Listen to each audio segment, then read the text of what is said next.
folks, Colin here, back with more rock and roll. Good to see you as always. Today we're going to talk about triads.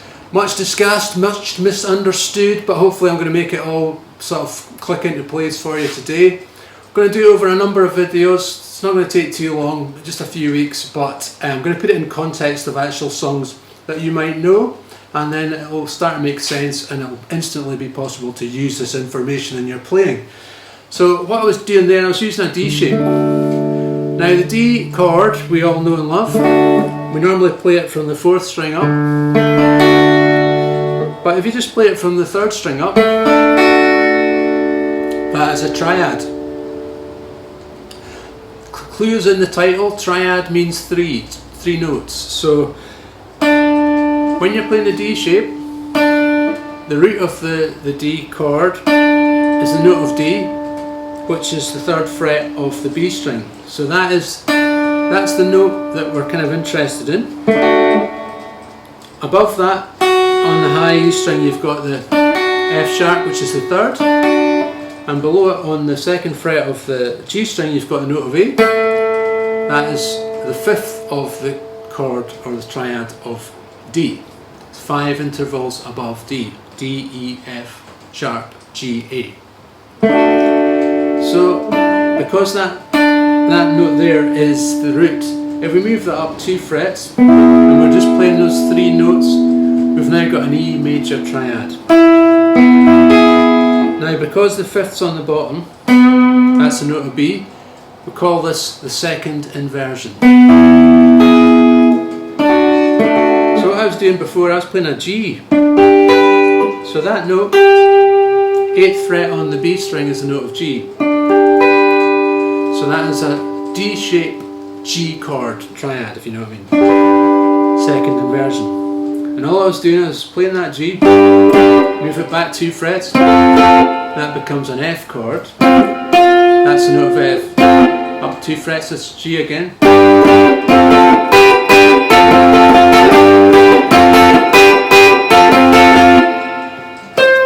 If I move my pointer up to the 13th fret, so my back finger's on the 12th fret, that's the note of C. We've got the E on the top, G on the bottom, that's a C triad. Move it back 2 frets, it's a B flat.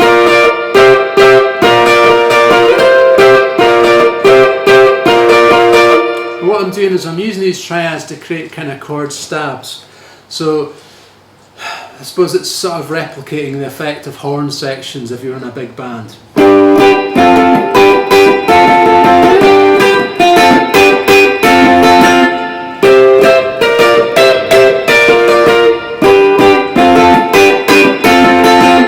To D. Up at the 10th fret, we're actually playing a D chord up a whole octave.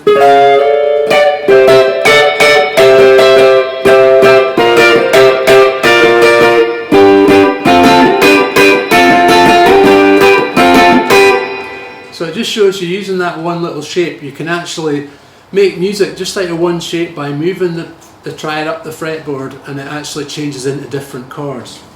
But the other thing about triads is you can actually play a scale up the whole fretboard. So if I'm in the key of D, first note of that scale will be the D, which is the 3rd fret of the B. 2nd note would be E. Now when you're playing a scale, the harmonization of that scale, the 1, 4 and 5 are major, so the D, the G and the A are major. And the other notes are minor, so your D would be major, your 1, but then your E minor, your 2 would be minor. So instead of using a D major shape, I use a D minor shape. Then 3 is minor, F sharp, so I'd use a minor shape again. And the way I play it, I put my pinky on the 2nd strings, that's the F sharp, that's the root.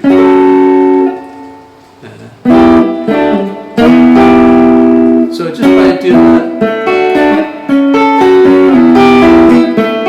you can start to create music just by using these triads. So we've now got a D major and a D minor triad. 4 is major, as I said, that's the G. 5 is the A, major again. 6 is B, so that's That's minor again.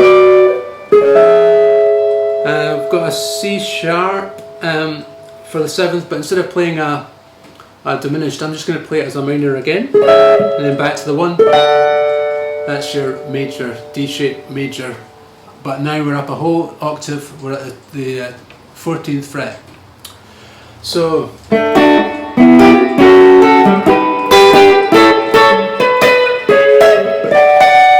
we can play like music just using that idea.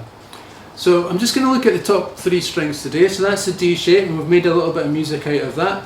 The next shape I want to look at is, it's out of your, you imagine your E shape bar chord. Imagine the top 3 strings. So E would be the G, which is the root of the triad. The string above that, both at the 3rd fret, would be the D, which is the 5th, and then you've got the 3rd on the bottom, which is 4th fret of the G string, and that's the note of B. So now our root is on the top. So we're playing that riff again.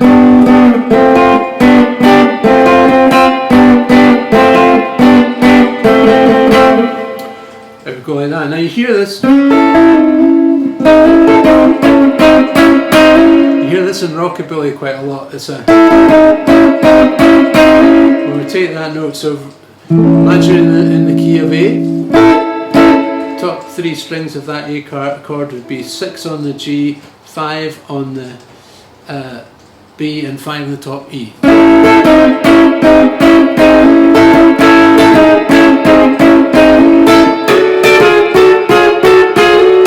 So if A is our 1, then our 4 chord would be out of the D. 4 intervals up, so now at the 10th fret, same shape.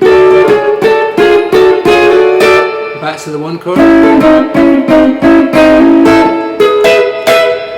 5 chord would be E. So imagine your E shaped bar chord at the 12th fret, so it's 12, 12, 13 on the G.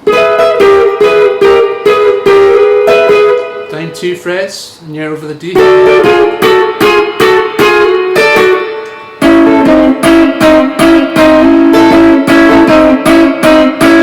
So that sounds okay. You can put it in context of, say you're playing an A and sort of shuffle,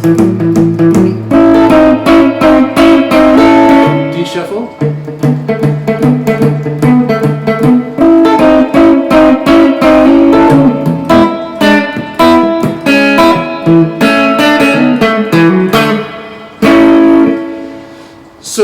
so now we've got the D shape, and now we've got the 1st inversion, and you can mix these together. So you could say, right, I want to play I told Mary about her, I told her about a great sin, and you're playing like 1st inversion over the A, but you could play over a D chord, you can always, or a 1 chord, you can always play a 4 chord alongside it. So when we're playing the D,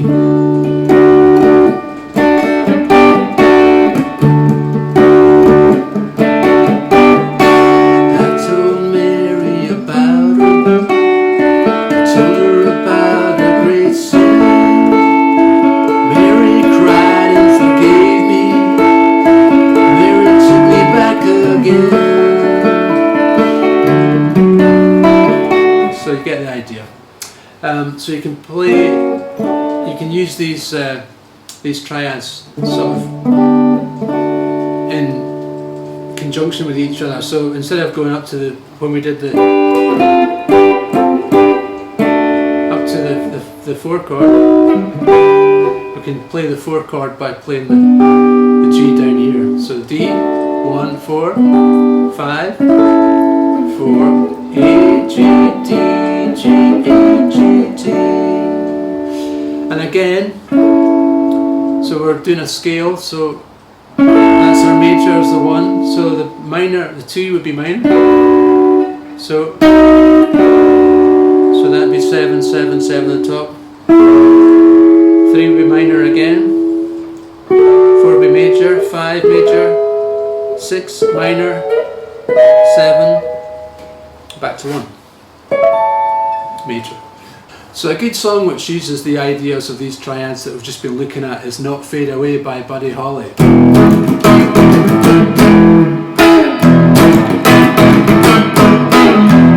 Now what I'm doing there, I'm playing an E, A, and I'm sticking in that little D-shaped triad at the 4th fret. My pointer's on the 5th fret, which is the note of E, so that's a little mini E chord.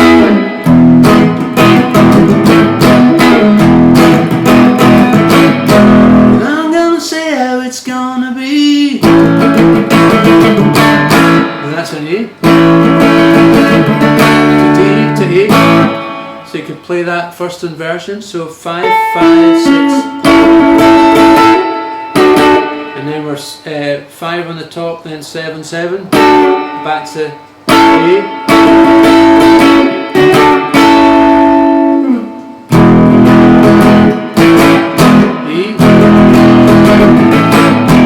A, G,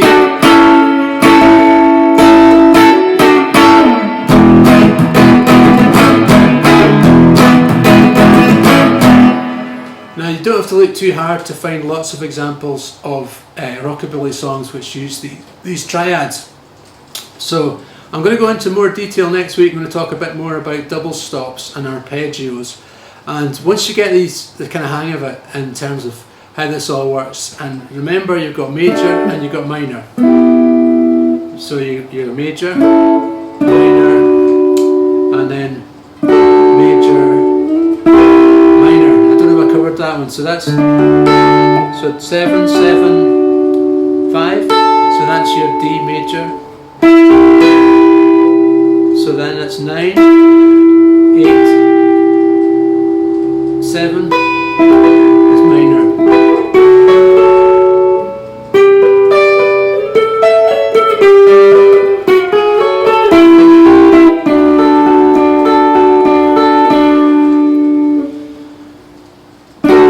Okay folks, that's it for today. Hope you enjoyed it. Any questions, drop them in the comments. I hope you find that helpful. I'll see you next time. Keep rocking.